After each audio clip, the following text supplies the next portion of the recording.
today's lesson is going to be the business life cycle. I want to share this. This is very important that you understand because every business goes through the business life cycle.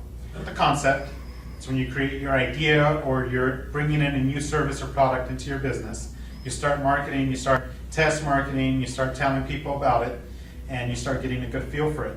What happens is when everything consummates, when the planet's aligned for you, and all of a sudden a lot of people start asking, you get into what's called critical mass. And critical mass is pretty much when you enter your growth curve. It's an incredible growth time period, where during that time period it can actually be very dangerous for your business. So it's very important that during that growth time of your business life cycle that you manage your financials and you're able to look at different areas of your business to know where you need to improve before it becomes a problem.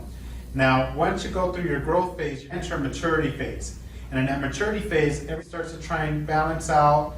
You have enough people to manage the workflow, and it just starts going a lot smoother. You feel like it's incredible. You've reached the top of the world. But the dangerous thing about it is that if you're not aware, you enter the saturation phase. And in the saturation phase, you enter an underperformance. Your sales start to drop.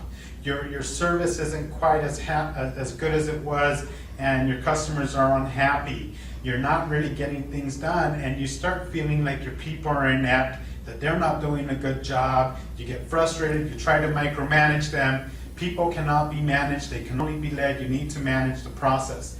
But it's actually part of the business life cycle, so it's important that you understand what's happening and that you actually go into the saturation area. That you're going into the saturation area. Then you go into distress mode, you end up going into crisis, and then you end up going into failure. You're having to shut down stores or shut down your business overall. So it's important that you understand the business life cycle. When you're here, it's that you innovate.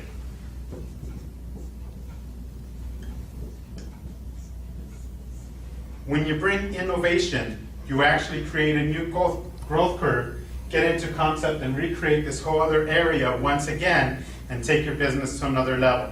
So it's very important that you understand the business life cycle.